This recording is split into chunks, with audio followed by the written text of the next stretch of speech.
Voici aujourd'hui l'exercice numéro 6 de la deuxième série d'analyse MIP.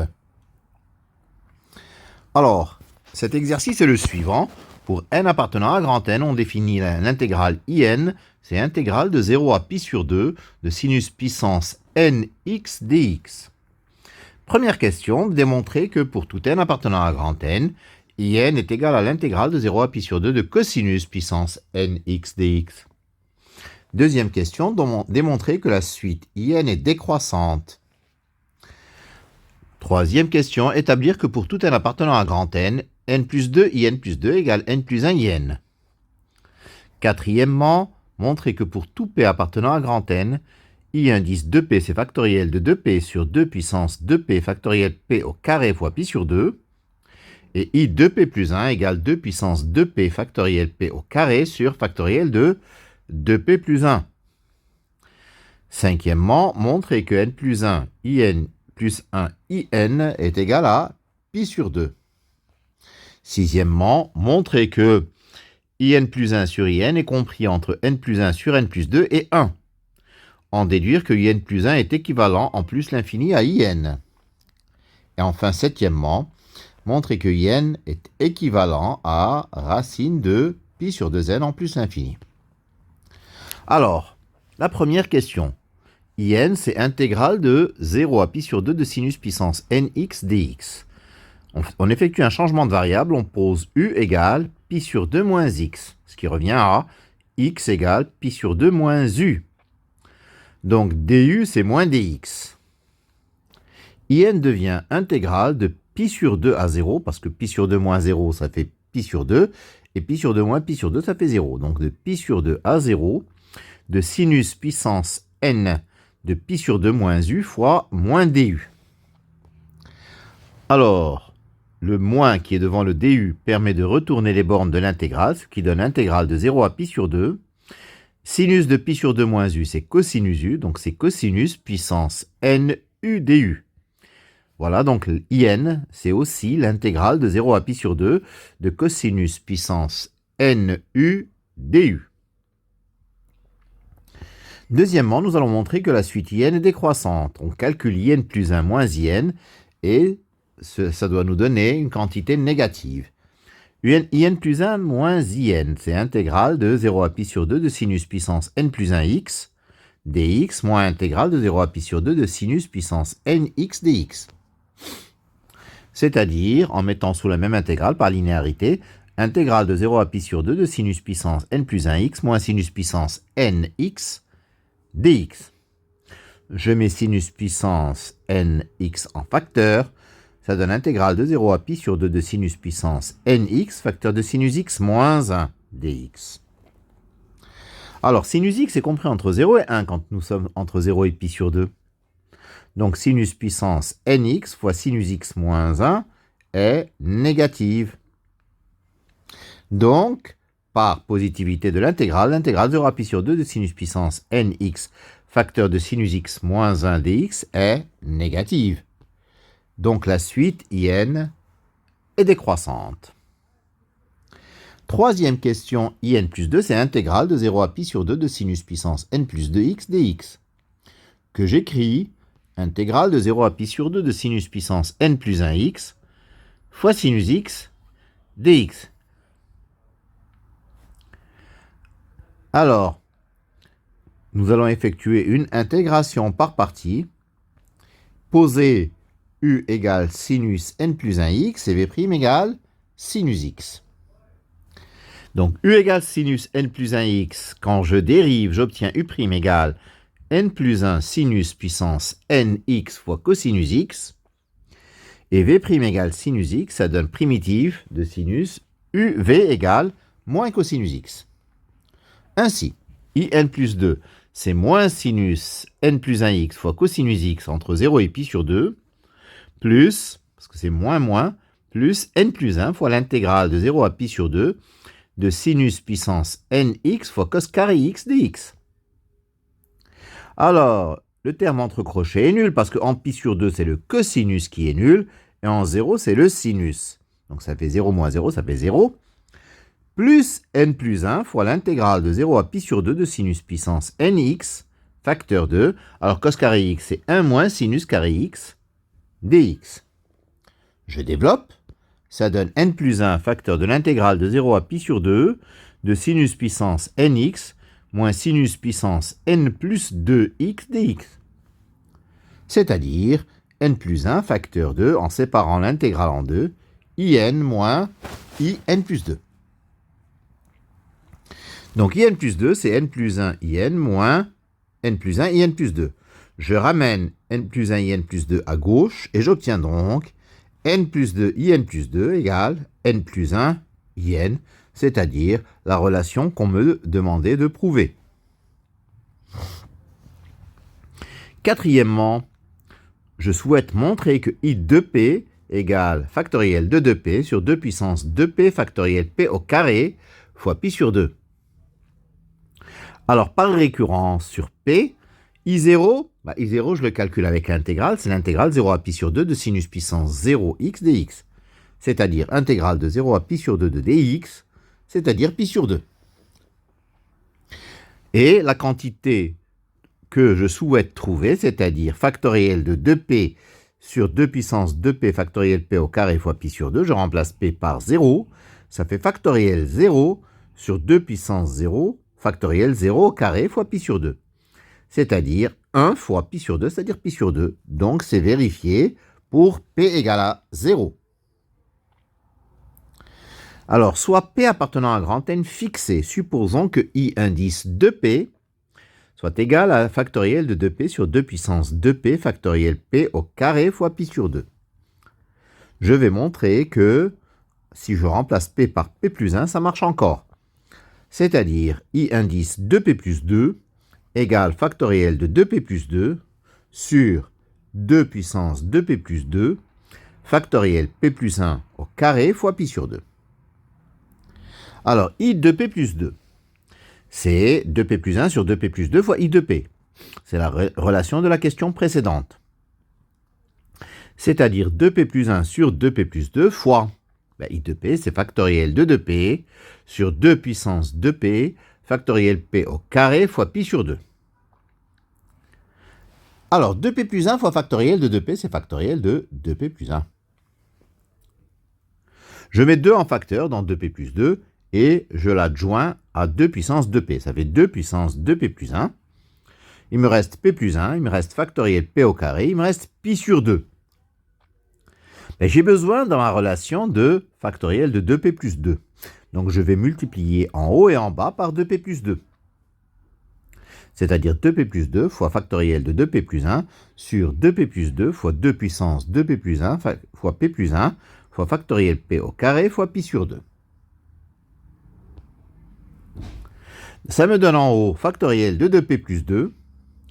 Le 2 de 2p plus 2, je factorise encore 2. Ça me donne 2 puissance 2p plus 2. J'obtiens un autre p plus 1, donc p plus 1 au carré, fois factoriel p au carré fois pi sur 2. C'est-à-dire factoriel de 2p plus 2 sur 2 puissance 2p plus 2, les carrés je les mets ensemble. P plus 1 fois factoriel p, c'est factoriel de p plus 1, donc au carré fois pi sur 2. Et j'obtiens ce que je souhaitais, c'est-à-dire la relation pour i indice 2p plus 2. Donc, pour tout p appartenant à grand N, i 2p vaut factoriel de 2p sur 2 puissance 2p factoriel p au carré fois pi sur 2. Je vais montrer à présent une relation analogue pour i 2p plus 1. Je vais montrer que i 2p plus 1, c'est 2 puissance 2p fois factoriel p au carré sur factoriel de 2p plus 1. Là encore, je vais faire une récurrence.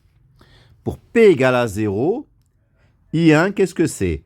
I1, c'est intégrale de 0 à pi sur 2 de sinus x dx. Primitive de sinus x, c'est moins cosinus x, à prendre entre 0 et pi sur 2. C'est-à-dire moins cosinus pi sur 2 plus cosinus 0, c'est-à-dire 1. Donc I1 vaut 1. Je vais voir si, avec la formule qu'on me donne pour i 2p plus 1, lorsque p vaut 0, j'obtiens encore 1. Pour p égale à 0, 2 puissance 2p factoriel p au carré sur factoriel de 2p plus 1, ça fait 2 puissance 0 factoriel 0 au carré sur 2 fois 0 plus 1 factoriel, c'est-à-dire 1. Donc, c'est vérifié pour p égale 0. Alors, soit p appartenant à grand N fixé. Supposons que i de p plus 1 égale 2 puissance 2p factoriel p au carré sur factoriel de 2p plus 1.